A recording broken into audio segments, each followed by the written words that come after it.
Hello বন্ধুরা, কেমন আছেন? দীর্ঘদিন পর আজকে ইউটিউবের জন্য এই ভিডিওটি করছি। প্রথমেই বলে রাখি, আজকে ভিডিওর যে সাবজেক্ট আপনারা টাইটেল বা থাম্বনেল দেখে বুঝতে পেরেছেন যে কেন নওশাদ সিদ্দিকীর এত জনপ্রিয়তা। এখনও পর্যন্ত তিনি কোনো জনসভা, পথসভা, কোনো রকম কোনো কোথাও ভিজিট করলে হাজার হাজার মানুষের জনসমাগম কেন হচ্ছে, একটা বিষয় আমি আপনাদেরকে শেয়ার করব। আপনারা জানেন আমি মালদার মোথাবাড়ি কাণ্ডে অ্যারেস্ট হয়েছিলাম, যদিও মোথাবাড়ির সঙ্গে কোনো যোগ ছিল না। আমরা ছিলাম অ্যাকচুয়ালি ওই কলকাতা টু শিলিগুড়ি রোডের উপরে যে কালিয়াচক সুজাপুর পড়ে, সেখানে যে এসআইআর নিয়ে আন্দোলন হচ্ছিল, সেই আন্দোলনের কয়েকটা স্পটে আমি সেখানে ছিলাম। পরবর্তীতে অ্যারেস্ট হয়েছে। এই বিষয় নিয়ে পরে একদিন কথা বলবো। দীর্ঘদিন জেলে ছিলাম, পুলিশ হেফাজতে ছিলাম, এনআইএ হেফাজতে ছিলাম, এই বিষয়গুলোর ডিটেলসে একবার কোনো এক সময় পরে আপনাদেরকে কিছু বলবো। এখন যেহেতু বিচারাধীন বিষয়, আদালতে মামলা চলছে, নিয়মিত আমাদেরকে হাজিরা দিতে হয়, সেজন্য এখন এই বিষয় নিয়ে বলছি না। কিন্তু নওশাদ সিদ্দিকীর এই কথা মানে কেন বলতে চাইছি, এটা এই যে আমাদের যে মানে আমি যে অ্যারেস্ট হয়েছিলাম, যে মামলাতে রয়েছি, মামলা মানে আমার বিরুদ্ধে হয়েছে, তার সঙ্গে একটা রিলেটেড ব্যাপার আর কি। ওই জন্যই আপনাদেরকে শেয়ার করতে চাইছি। তার আগে বলুন যে আপনারা কেমন আছেন। অনেক দিন পর দেখা। আর একটা খবর আপনাদেরকে দিয়ে রাখি যে ইনসাফ বাংলা আমাদের চ্যানেলের যে নাম ছিল, সেই নামটা এখন পরিবর্তন হয়ে নাম হয়েছে বিকল্প। আমরা দীর্ঘদিন ধরে, প্রায় বছর দুয়েক ধরে ভাবছিলাম যে বিকল্প কোনো নাম দেব। ইনসাফ বাংলা নাম নিয়ে অনেকে অনেক রকম মন্তব্য করেন যে এটা উর্দু নাম, এটা ইনসাফ যাত্রা করেছিল বামেরা, তাহলে কি বামেদের চ্যানেল, বা ইনসাফ মানে কি মুসলিম ব্যাপার স্যাপার। এগুলো আসলে আমরা তো এরকম কোনো বিষয় করি না। আমরা কোনো বিষয় দেখলে আপনাদের সামনে তুলে ধরি, অন্যায় দেখলে প্রতিবাদ করার চেষ্টা করি, বা যারা করে সেগুলো তুলে ধরি, বিভিন্ন বিশ্লেষণমূলক ভিডিও আপনাদের সামনে করি। এখন আসা যাক নওশাদ সিদ্দিকীকে নিয়ে কেন আজকের এই ভিডিওটি আমি করছি। প্রথম কারণ হলো, আপনারা জানেন যে মোথাবাড়ির ঘটনায় আইএসএফের যিনি ক্যান্ডিডেট, মোথাবাড়ির যিনি ক্যান্ডিডেট মাওলানা শাহজাহান কাদরি এবং তার দুই ছেলে, তারা অ্যারেস্ট হয়েছিলেন এবং প্রায় 70 জনের কাছাকাছি অ্যারেস্ট হয়েছিলেন। বাকিটা তদন্তের সাথে তদন্তকারী অফিসাররা এখনও ডাকে, জিজ্ঞেস করে, ব্যাপারগুলো প্রসেসগুলো চলছে। যাই হোক, সেটা নিয়ে পরে একদিন বললাম, তো ওটা এখন বলছি না। তো নওশাদ সিদ্দিকী এতটা দায়িত্ববান আপনারা ভাবতে পারবেন না। নওশাদ সিদ্দিকী কেন এই কথা বলছি, মোথাবাড়ির যিনি ক্যান্ডিডেট ছিলেন আইএসএফের, একজন মাওলানা সাহেব মানুষ, তিনি গ্রেপ্তার হয়েছিলেন, তার দুই ছেলেও গ্রেপ্তার হয়েছিল। পরবর্তীতে যেটা জানতে পেরেছি, যেহেতু তার সঙ্গে একই সঙ্গে আমরা প্রেসিডেন্সি জেলেতে ছিলাম কলকাতায়, নিয়মিত নওশাদ সিদ্দিকী সাহেব এবং তার দলের কর্মী সমর্থক বা নেতারা আপনার মাওলানা শাহজাহান কাদরি সাহেবের পরিবারের সঙ্গে যোগাযোগ রাখতেন। শুধু কি তাই, খুব সংক্ষেপে আপনাদেরকে বলি যে নওশাদ সিদ্দিকী কোথাও কোনো প্রোগ্রামে গেলে, কোথাও কোনো মানে তার বিধানসভা কেন্দ্র ভাঙড় হোক বা পশ্চিমবাংলার যে কোনো বিধানসভায়, যেমন কোনো সময় আমরা দেখেছি মালদা মুর্শিদাবাদেও তিনি যান, দক্ষিণ চব্বিশ পরগনা, উত্তর চব্বিশ পরগনা, হাওড়া, হুগলির বিভিন্ন বিধানসভা কেন্দ্রে তিনি যান, মিটিং মিছিল করেন, আন্দোলন করেন, ভিজিট করেন। তখন তার যে জনপ্রিয়তা, মানে অন্যান্য বেশিরভাগ রাজনৈতিক দলগুলির কিন্তু কর্মী সমর্থক ডেকে আনতে হয়, বলতে হয়, ডাকতে হয়। এখানে কেউ ডাকার ব্যাপার নেই, অটোমেটিকলি লোকজন চলে আসে, এত ভালোবাসা দেয়।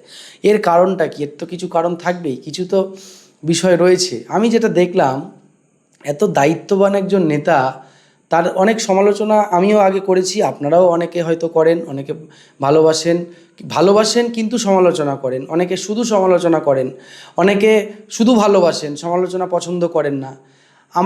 আমার ভিডিওগুলো যদি আপনারা দেখেন, তার সমালোচনাও করেছি, তার ভালো দিকগুলো তুলে ধরেছি, সবটাই পেয়েছেন। এবার শুধু সমালোচনাটা শুনে নিয়ে কোনো বাজে কমেন্টস করেন, সেটা আপনাদের ব্যক্তিগত ব্যাপার। প্রথম দিন থেকে কেন বলছি, যখন তিনি জেলে ছিলেন, মোথাবাড়ির ক্যান্ডিডেট মাওলানা শাহজাহান কাদরি সাহেব, তার বাড়িতে যেটা শুনলাম, পীরজাদা আব্বাস সিদ্দিকীকে সঙ্গে নিয়ে নওশাদ সিদ্দিকী সাহেব এবং আরও তাদের দলীয় কর্মী সমর্থক, অ্যাডভোকেট, তাদেরকে নিয়ে তার বাড়িতে ভিজিট করেছিল। শুধু কি তাই, আমরা যখন জেলে ছিলাম প্রত্যেক বুধবার বা সম্ভবত বৃহস্পতিবার করে দেখা করতে দিত। মানে বাড়ির লোকজন, আত্মীয় স্বজন, বাড়ির লোকজন গিয়ে জেলে দেখা করতে পারতো। একটা ডিস্টেন্স থাকে জেলে, প্রায় 2 ফুট মতো একটা ডিস্টেন্স, এপারে নেট লাগানো, ওপারেও নেট লাগানো, এভাবে এদিকে থেকে ওদিক থেকে কথা বলা যায়। জেলের কিছু খাবার, ফল, বিস্কিট, চানাচুর, মুড়ি ইত্যাদি, এগুলো দিয়েও আসা যায়, টাকা পয়সাও দেওয়া যায়। তো আমি যেটা লক্ষ্য করেছি, শাহজাহান কাদরি সাহেবের তার পরিবারের লোকজন, তারা তো আসতেন, দেখা করতেন। পরিবারের লোক বলতে তার একটা কন্যা ছিল, মেয়ে।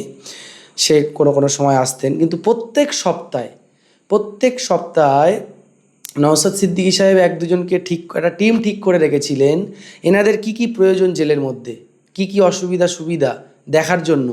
প্রত্যেক সপ্তাহে কেউ না কেউ তাদের সঙ্গে দেখা করতে আসতো।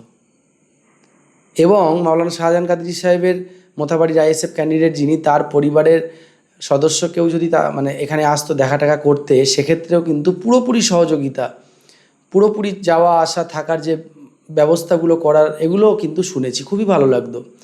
এবং নওশাদ সিদ্দিকী সাহেব নিজে একজন এমএলএ হয়ে আইএসএফের ক্যান্ডিডেট মোথাবাড়ি মাওলানা শাহজাহান কাদরী, তার সঙ্গে জেলে একদিন ডাইরেক্ট গিয়ে দেখা করে এলেন। এবং প্রত্যেক সপ্তাহে কোনো না কোনো তার আপনার কি বলে দলের দায়িত্বে থাকা কাউকে না কাউকে পাঠাতেন, এবং তার অফিস সেক্রেটারি মাস্টারমশাই, স্যারের নামটা মনে পড়ছে না এই মুহূর্তে, তিনিও কিন্তু প্রায় সময় যেতেন, আশ্বাস দিতেন। এবং কলকাতার সবথেকে বড় অ্যাডভোকেট বিকাশ রঞ্জন ভট্টাচার্য, শামীম আহমেদ এবং ব্যাংসাল কোর্টে আপনার নাজিমউদ্দিন সিদ্দিকী, তাদেরকে কিন্তু নিয়োগ করা ছিল, তারাও কিন্তু এই মামলা দেখছিলেন। এবং আরও একটা কথা এখানে বলে রাখি, এর আগে আমি কোনো ভিডিওতে বলিনি, আজকে বলছি, পরে বিস্তারিত কোনো দিন বলবো, এখন সেই মানসিকতা নেই, বলবো অবশ্যই। প্রথম দিন থেকে, আমি অ্যারেস্ট হওয়ার পর থেকে, প্রায় প্রথম দিন থেকে যিনি খবর রেখেছিলেন তিনি হলেন শামীম আহমেদ, অ্যাডভোকেট শামীম আহমেদ, হাইকোর্টের অ্যাডভোকেট। তার জুনিয়র আমার ভাই বন্ধু এনাম ভাই থেকে শুরু করে প্রায় সবাই, এবং বিকাশ রঞ্জন ভট্টাচার্য নিজে, আমরা একসঙ্গে কাজ করি, আমার টিমেরই একজন মেম্বার, তার সঙ্গে যোগাযোগ রাখা, আমার ফ্যামিলির সঙ্গে যোগাযোগ রাখা, তিনি নিজে ব্যাংশাল কোর্টে গিয়ে একদিন মুভ করলেন। এবং আপনারা শুনলে আশ্চর্য হবেন, এই পুরো টিমটা কাজ করেছে। এবং ব্যাংশাল কোর্টে আমাকে প্রথম বেলটা করালেন কলকাতা হাইকোর্টের অ্যাডভোকেট আপনার ইমতিয়াজ আহমেদ স্যার। তারপরের যে মামলাগুলো, আমার টোটাল 4টে মামলা ছিল, তারপরের মামলাগুলো শামীম আহমেদ স্যার তিনি তার নিজের জুনিয়রদেরকে দিয়ে বা টিম মেম্বারদেরকে দিয়ে কিন্তু বেল করেন। বিকাশ স্যার নিজেও কিন্তু দাঁড়িয়েছিলেন একদিন। এবং মানে আমি ধন্যবাদ দিয়ে ছোট করব না, শুকরিয়া জ্ঞাপন করছি নাজিমউদ্দিন সিদ্দিকী সাহেব, অ্যাডভোকেট নাজিমউদ্দিন সিদ্দিকী এবং তার টিম, তারাও কিন্তু আমাকে যথেষ্ট সহযোগিতা করলেন। এবং এখনও আমাকে তো কোর্টে মাসে প্রায় 2-4 দিন হাজিরা দিতে হয়, এখনও পর্যন্ত সহযোগিতা করে যাচ্ছেন, এবং নিঃস্বার্থে 1 পয়সা কোনো দিন কেউ নেয়নি।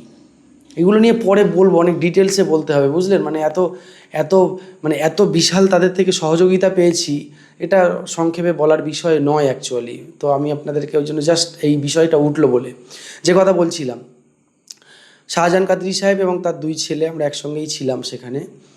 এখন বিচারাধীন বিষয়, আদালতের বিষয়, তদন্তকারী অফিসারদের বিষয়, এগুলো নিয়ে আমি কিছু বলছি না, কিন্তু নওশাদ সিদ্দিকী যে দায়িত্ব তিনি নিলেন, এবং এর আগে তো বললাম তিনিও গেছিলেন, তার কোনো না কোনো সদস্য, কোনো না কোনো কেউ যেতেন। হ্যাঁ, নাসির স্যার, তার অফিস সেক্রেটারি নাসির স্যার, তিনিও প্রতিনিয়ত যেতেন।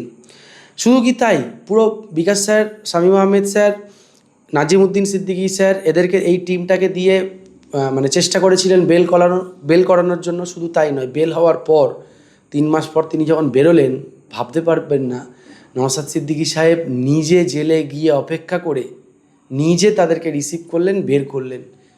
এবং এর আগেও আমি দেখেছি কিছু ভিডিওতে, নিউজের মাধ্যমে, বারুইপুরে তার ভাঙড়ের কিছু মানে কর্মী সমর্থক, তাদের বিরুদ্ধে মামলা হয়েছিল তৎকালীন তৃণমূলের আমলে, সেই সময়ও বেল হওয়ার সময় কিন্তু নওশাদ সিদ্দিকী যেতেন। এটা একটা বড় ব্যাপার, বিষয়। কিন্তু মানে আপনি চাইলে রাজ্যের মাননীয় মুখ্যমন্ত্রী শুভেন্দু অধিকারীর সঙ্গে কন্ট্যাক্ট করতে হয়তো পারবেন না, মমতা বন্দ্যোপাধ্যায়, অভিষেক বন্দ্যোপাধ্যায়কে নাগালের মধ্যে আগে পেতেন না, এখন পাওয়া যাচ্ছে, এখন কেউ নেই তাদের সঙ্গে।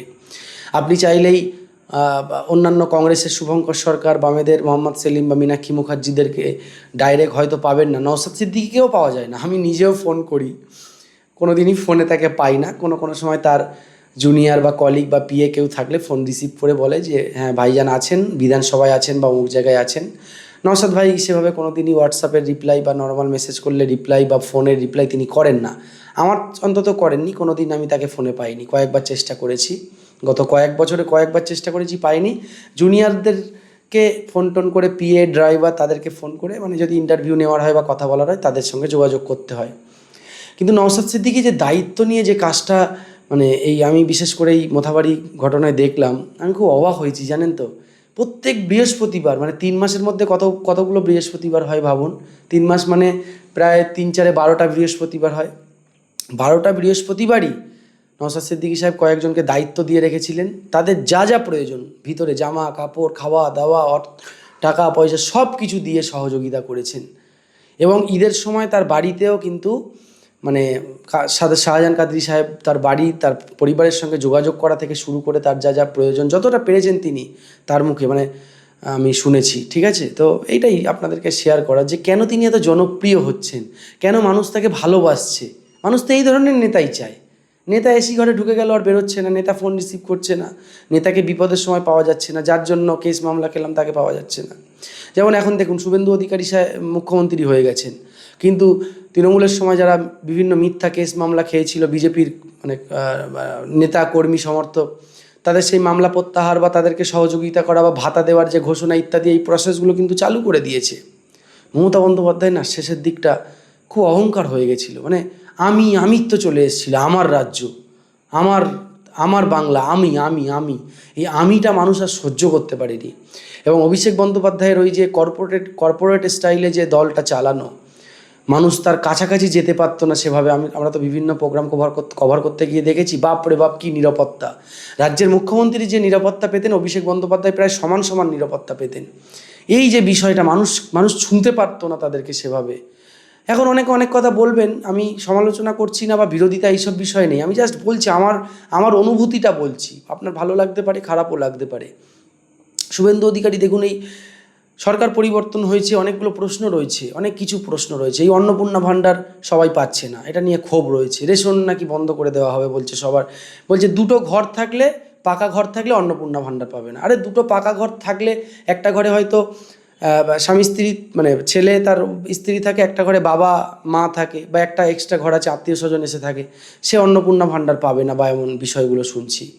স্বাস্থ্যসাথী কার্ড উঠে গিয়ে আয়ুষ্মান ভারত আসবে, আরও বেশি সুবিধা সেখানে, কিন্তু সেই কার্ডের সুবিধাও সবাই পাবে না। এই ছাদওয়ালা বাড়ি থাকলে, বাইক থাকলে, এগুলোও শোনা যাচ্ছে। এই যে বিষয়গুলো, একটা প্রকল্প সবার জন্য যদি হতো, যাদের প্রয়োজন, বলছি তো 3টে ঘর যাদের আছে কিন্তু ছাদওয়ালা ঘর প্রয়োজন নেই, 3টে ছাদওয়ালা ঘর, দুটো ঘরে হয়তো দুটো ভাই থাকে, একটা ঘরে বাবা মা থাকে, বা তার পিসি বা বোন কেউ না কেউ, মানে এরকম যে বিষয়গুলো জয়েন্ট ফ্যামিলিতে তারা পাবে না, এগুলো দেখা দরকার রাজ্য সরকারকে। এবং এই হকার উচ্ছেদের যে বিষয়টা, গরিব মানুষের পেটে লাথি মারা, এই বিষয়গুলোও দেখা উচিত। মানে হাইকোর্ট রায় দিচ্ছে বিভিন্ন সময়, তারপরেও আবার দেখা গেল লুঙ্গি স্টেশনে, সেখানে আবারও আপনার ওই কি বলে আবারও উচ্ছেদ বা কিছু দেখলাম দুদিন আগে, গতকাল বা পরশু দেখলাম। এই বিষয়গুলো রয়েছে, অনেক প্রশ্ন রয়েছে, কিন্তু মানুষের সঙ্গে যে মিশে যাওয়া, মাটির সঙ্গে যে মিশে যাওয়া, সেটা কিন্তু শুভেন্দু অধিকারীর মধ্যে রয়েছে, এটা অস্বীকার করার জায়গা নেই। মাটির সঙ্গে মিশে যাওয়া, এই কদিন আগে দেখছিলাম তিনি বিভিন্ন সময় হিন্দুত্বের কথা বলেন, সনাতনী এই বিষয়গুলো কথা বলেন, যদিও একজন মানে ওই জায়গায় বসে একজন মুখ্যমন্ত্রী, তিনি সবার মুখ্যমন্ত্রী, মানে মুসলিমরা 100 জন ভোট দেয়নি, এর তো অসত্য। কয়েক % হলেও তিনি ভোট পেয়েছেন, সবার কম বেশি ভোট পেয়েছেন। হিন্দু ভাই বোনেদের ভোট বেশি পেয়েছেন, মুসলিমদের ভোট একটু কম পেয়েছেন, কিন্তু 5% হলেও পেয়েছে, তো সেটাও তো বড় কথা। সেদিন দেখলাম তিনি বিভিন্ন সময় বিভিন্ন রকম কথা বলেন, তারপরেও দেখলাম একজন ছাত্রী হিজাব পরে আছে, তার সঙ্গে সেলফি তুলছেন হাসি মুখে। এটাই তো চায় বাংলার মানুষ, এটাই তো ভারতবর্ষের মানুষ চায়। জেনজি যারা, তারা তো এটাই চায়। আজকে দেখুন বিহারের যে পরাজয়, আজকে দেখুন মধ্যপ্রদেশেও সম্ভবত কংগ্রেস এগিয়ে ছিল, কেন? এটা ভাবতে হবে। ধর্ম নিয়ে রাজনীতি করলে একটা শ্রেণীর মানুষকে হয়তো আপনি কিছুক্ষণের জন্য ভুল বোঝালেন, কিন্তু বেশিরভাগ সময় কিন্তু মানুষ বুঝতে পারে। যদি কেউ ভুল করে, কেউ যদি ক্রিমিনাল হয়, কেউ যদি অ্যান্টি সোশ্যাল হয়, কেউ যদি দেশদ্রোহী হয়, তাকে সেইভাবে আইন আছে, আইনিভাবে তাকে অপরাধী সাব্যস্ত করে তার সাজা দেওয়া হোক। কিন্তু সেখানে জাত ধর্ম টেনে যে কথাগুলো বলা হয়, এগুলো অনুচিত একেবারেই। তো যাই হোক, যে বিষয় নিয়ে বলছিলাম, যে নওশাদ সিদ্দিকী সাহেবের এই জনপ্রিয়তার কারণ কিন্তু এটা। কি দায়িত্ব দেখলাম, ভাবতে পারবেন না।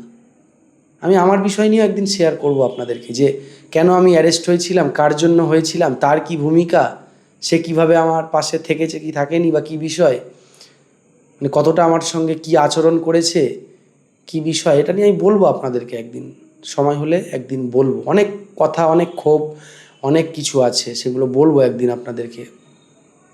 এখন যেহেতু মামলাটা বিচারাধীন, এখন বলছি না কার জন্য অ্যারেস্ট হলাম আর তার কি ভূমিকা তার কি মানসিকতা, এবং জেল থেকে বেরোনোর পর তার সঙ্গে কি মানে কেন যোগাযোগ সেভাবে নেই, বা সেও রাখছে না বা আমিও রাখছি না, বা কি বিষয়গুলো আমি বলবো একদিন আপনাদেরকে। অবশ্যই অনেক ক্ষোভ আছে, অনেক কথা বলবো ঠিক।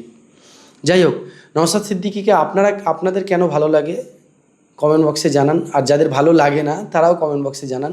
তার রাজনৈতিক বিষয় নিয়ে আমি আজকে আলোচনা করলাম না, যে সে কার হয়ে কাজ করে, সে কাকে সুবিধা পাইয়ে দেয়, কাকে অসুবিধা করে, কি বিষয়, এগুলো আমি বলতে পারবো না। তাদের দাবি যে তারা রাজনৈতিকভাবে শক্তি অর্জন করে বাংলায় একটা বিকল্প শক্তি হিসাবে তারা রাজনীতি করছে।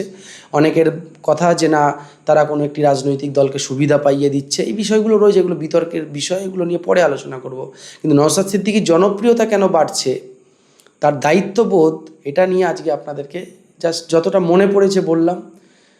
দীর্ঘদিন ভিডিও করিনি, তো ভিডিওতে কথাও বলিনি, কেমন একটা মানে কি বলবো, আনকমফোর্টেবল ফিল হচ্ছে। বিভিন্ন বিষয় নিয়ে পরে আবার আপনাদের সঙ্গে দেখা হবে, কথা হবে। সবাই ভালো থাকবেন। আর আমাদের চ্যানেল বর্তমানে বিকল্প এখনও আছে, বিকল্প ইনসাফ বাংলা বা ইনসাফ বাংলা বিকল্প, ফেসবুক, ইউটিউব সব জায়গায়। আর আপনাদেরকে একটা খুশির খবর দিয়ে রাখি, আমাদের এই বিকল্প বা ইনসাফ বাংলা চ্যানেল কিন্তু এখন অনেক বড়, প্রায় 35 লক্ষের বেশি আমাদের পরিবার, ফেসবুক, ইউটিউব, ইনস্টা সব কিছু মিলিয়ে। তো আমরা নামটা পরিবর্তন করেছি, এখন থেকে আমাদের চ্যানেলের নাম হলো বিকল্প। কেমন লাগলো নামটা, কেমন, আমাদেরকে কমেন্ট বক্সে জানাবেন। আর আমাদের চ্যানেল সাবস্ক্রাইব করে আমাদের পাশে থাকবেন। ধন্যবাদ সবাইকে।